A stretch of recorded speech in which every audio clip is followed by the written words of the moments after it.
Sveiki visi! Jūs žiūrite kanalą Bitai ir Baitai. Šiandien mes pradėsime kurti First Person Shooterį, naudojant Unity žaidimų variklį. Prieš pradedant, prašau paspauskite mygtukus like ir subscribe.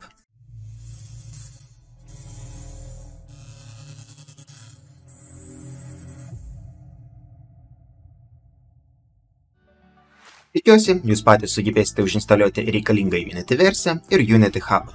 Toliau reikės tik paspausti mygtuką Create New Project ir pasirinkti tinkamą šabloną. Aš siūlau paimti Universal Render Pipeline 3D šabloną. Jeigu jūs jo neturite, tai jums reikia paspausti mygtuką Download ir prasiųsti tą šabloną. Na ir toliau jūs galite duoti pavadinimą savo projektui ir pasirinkti, kur jūs norite tą projektą patalpinti ir paspausti mygtuką Create. Toliau, kai jūs susikursite projektą, siūlau iškart paspausti ant readme failo ir tą failą panaikinti. Panaikinti visą dokumentaciją, mums jinai bus nereikalinga. Na ir dabar mes iškart sukursime playerį, bet prieš tai sukursime planą, ant kurio padėsime tą playerį. Tai spaudžiam dešinį palietės mygtuką, nusileidžiam prie 3D objektų ir pasirenkam planą. Pas mus žaidime atsiranda planas ir jau ant to plano mes galim padėti playerį. Po to mes tą planą panaikinsime ir vietojo galim pridėti terainą. Ir kai mes dabar kursime playerį, playeris tai pas mus bus tuščias objektas. Tai mes pasirenkam Create Empty ir kuriam tą tuščią objektą. Pas mus tuščias objektas atsirado koordinačių pradžioje ir mes tą tuščią objektą pavadinsime player. Ir kad mums būtų paprasčiau rasti playerį, mes galim uždėti ikoną ant to playerio. Tai spaudžiame čia ir pasirenkam kažkokį ikoną playerį. Na, tarkim, pasirinksim mėlyną. Ir mes dabar žinosime, kad čia pas mus yra playeris.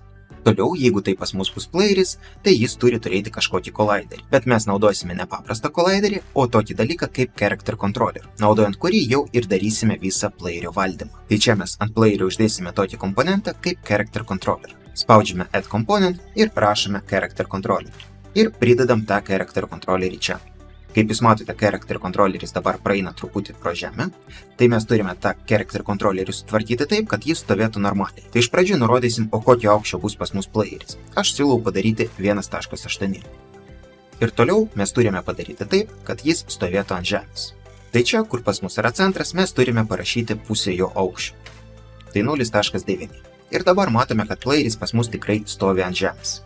Toliau šiandien mes padarysime dar ir playerio žvilgsnį, kad mes galėtume pažiūrėti į vieną ir į kitą pusę. Tai viduj playerio mes sukursime Camera Handlerį. Tai taip pat bus tuščias objektas pas mus. Mes sakome Create Empty ir tą objektą pavadinsime Camera Handler. Ir tas objektas pas mus jau turi būti truputį aukščiau, prie pat galvos. Jo pozicija gali būti 1.75. Kaip pavyzdys, tai 0.5 pointai nuo viršaus. Ir į tą Camera Handlerį mes įmesime mūsų kamerą. Tai paimam Main Camera objektą ir pertemsim tiesiog į Camera Handlerį. Viduj pas mus atsiras Main Camera ir Main Camera dabar turim padėti į nulinę poziciją pagal lokalias koordinatės. Ir matom, kad čia tikrai pas mus ta kamera ir atsirado. Tai yra playeris ir prie playerio galvos yra kamera. Viskas atrodo kaip ir gerai, mums tik reikia parašyti skriptuką, naudojant kurį mes valdysime tą kamerą. Tai Assets folderyje mes sukursime folderį Scripts ir tame folderyje Scripts sukursime folderį Player. O viduj folderio Player mes sukursime folderį Movement. Ir čia mes sukursime patį pirmą skriptą, kuris turės pavadinimą Player View. Ir mes iškart atidarome tą skriptą per Visual Studio. Iškart panaikinsime nereikalingus namespaces ir kodą, kuris buvo sugeneruotas. Ir aprašysime elementus, kurie mums bus čia reikalingi. Tai čia mums bus reikalingas jautrumas ir mes taip pat aprašysime playerio transformą, nes horizontaliai mes suksime tik mūsų kamerą, o vertikaliai suksime visą playerį pagal Y ašį. Ir taip pat mes turėsime saugoti dabartinį X rotationą.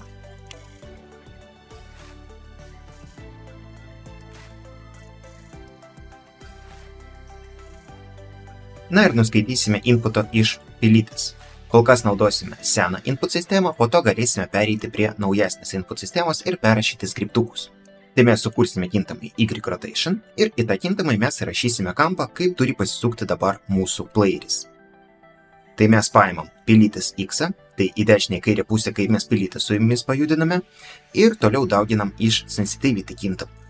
Ir toliau priklausom nuo to, ar mes turime horizontaliai invertinti ar neturime, mes arba padauginsim iš -1, arba padauginsim tiesiog iš 1. Ir toliau pasuksime mūsų playerį pagal Y ašį ant tiek laipsnių, kiek čia ir nurodėm su jumis. Toliau mes su jumis paimsime X rotationą ir nuo X rotationo mes atimsime mūsų Y. Ir jeigu pas mus inverted, tai mes padauginsim iš -1, jeigu neinverted, tai padauginsim tiesiog iš 1. Lygiai tas pats, kas pas mus buvo viršui. Ir čia mes jau suksime ne player transform, o būtent tą objektą, kuris pas mus yra. Tai ir mes nurodysim tai kaip local rotation. Ir atrodo viskas kaip ir gerai, bet pas mus gali įvykti klaida. Mes nenurodėme maksimumą ir minimumą. Tai reiškia, kad mes galim pradėti sukti mūsų kamerą taip. Aš galėsiu pažiūrėti į viršų ir dar daugiau. Ir gali išeiti taip, kad aš ne tik galiu pažiūrėti į viršų, aš galiu pažiūrėti ir dar toliau. Taip pat ir į kitą pusę. Aš ne tik tiesiog žemyn galiu nusileisti, aš galiu ir dar toliau pasisukti. Ir kad taip pas mane nebūtų, aš turiu užklampinti mūsų X rotationą.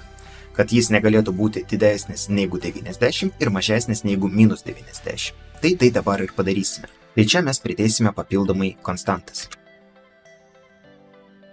Ir tada prieš atliekant tą veiksmą mes turime atlikti klampą.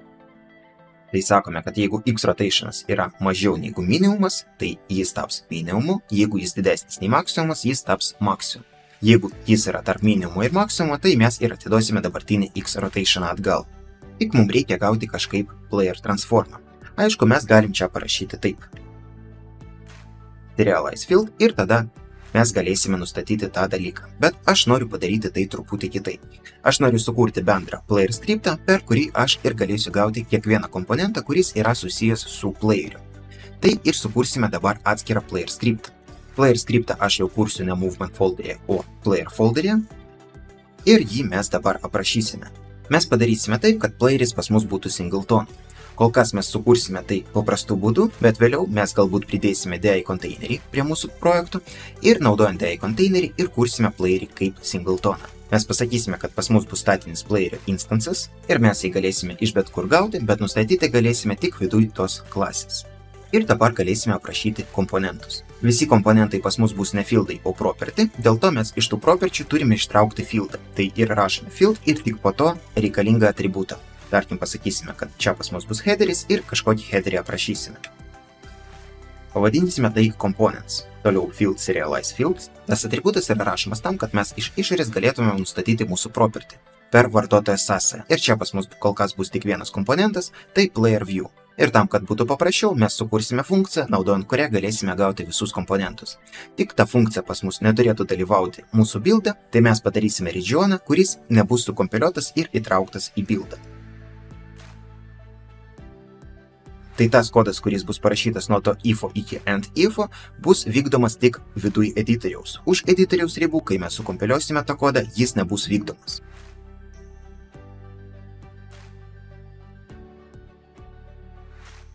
Na ir mes pavadinsime tą funkciją try_get_components. Ir pridėsime čia dar kontekstinį meniu, kad galima būtų tą funkciją iškviesti. Ir mes iš vaikinių komponentų pabandysime gauti mūsų player view. Ir svarbus dalykas, mes turime kol kas instansą nustatyti kažkaip. Tai mes tą instansą nustatysime awake funkcijoje. Sakysime instance this. Ir kol kas tiek čia. Dabar, kai mes pereinam atgal prie player view, mes turime gauti mūsų player transformą. Tai tą player transformą mes gausime per start funkciją. Tai mes kreipiamės prie mūsų playerio, gauname jo instansą ir ištrauksime iš to instanso transform komponentą, kurį čia ir nustatysime. Ir dabar mes galim tos skriptus pritaikyti. Bet ką aš dar noriu padaryti, tai pasakyti, kad player skriptas turi suveikti anksčiau nei visi kiti skriptai. Tai mes grįžtame į Unity ir nueisime prie projekto nustatymų. Spaudžiame Edit, einame prie Project settingų ir čia pas mus yra toks dalykas kaip Script Execution Order. Tai kokia tvarka pas mus bus vykdomi skriptai. Ir mes paimam mūsų player skriptą ir pertemsim čia. Sakysime, kad player skriptas turi suveikti anksčiau negu default times. Tai suveiks iš pradžių visi tie skriptai, kurie čia yra aprašyti, po to bus default time, kai suveiks visi kiti skriptai ir po visų kitų skriptų pas mus suveiks toggle group ir nepamirštam paspausti mygtuką apply. Na ir dabar mes einame prie camera handlerio ir ant camera handlerio mes užmesime player view skriptą. Užmetam tą skriptą ir toliau nieko daryti nereikia. Grįžtame prie playerio ir čia ant playerio mes turime užmesti skriptą player. Ir matom, kad čia mes turime nustatyti su jumis view komponentą. Aišku, mes galim paimti kamerą handlerį ir jį čia permesti ir jis pas mus čia atsiras, bet mes galim pritaikyti mūsų parašytą funkciją. Spaudžiam dešinį palietęs mygtuką, try get components ir jis pas mus čia atsiras. Ir taip pat būtų neblogai turėti galimybę gauti ir character controllerį. Tai mes grįžtame prie playerio ir paprašysime dar ir character controllerį čia. Lygiai taip pat aprašome. Ir tam, kad įsitikinti, kad jis tikrai pas mus bus pridėtas, mes nurodysim, kad tam, kad veiktų pas mus player skriptas, mes turime turėti dar ir character controllerį čia. Tai parašome tokį dalyką kaip require component character controller. Ir iš tikrųjų dabartinės versijos iš Sharpo jau palaiko generic atributus, tai mes galėtumėm tai parašyti tokiu būdu, tarp trikampinių skliaustų, sakyti character controller, bet dėja Unity dar nepadarė tokios galimybės. Tikiuosi, vėliau tokia galimybė atsiras ir nereikės rašyti type of, bet kol kas reikia rašyti type of. Ir čia iškart irgi mes parašysime character controllerį, kad norim gauti. Tai character controller ir rašome get component. Čia jau tiesiog get component, o ne in children, nes character controlleris bus uždėtas ant to pačio objekto kaip ir pats playeris. Ir grįžtame atgal, matome, kad character controlleris neuždėtas, pasirenkam try get components ir jis pas mus čia atsirado. Ir dabar pasirinksime pivot pointą. Ir pasakysime, kad naudosime local koordinatės. Pažymėsime main kamerą ir pažiūrėsim, ar viskas pas mus veikia. Tai spaudžiam play ir žiūrim. Ir va, aš galiu pažiūrėti į viršų, bet ne daugiau nei nurodžiau. Ir žemyn irgi aš galiu pažiūrėti, bet ne mažiau nei nurodžiau. Ir kaip matote, viskas veikia. Aš jau galiu žiūrėti bet kur noriu. Tai dabar jūs supratote, kaip mes galim parašyti paprastą žvilgsnio sistemą. Jei norite užsakyti pamoką, galite tai padaryti paspaudus pirmą nuorodą video aprašymą. Ačiū, kad žiūrėjote, lauksiu jūsų kitoje pamokoje.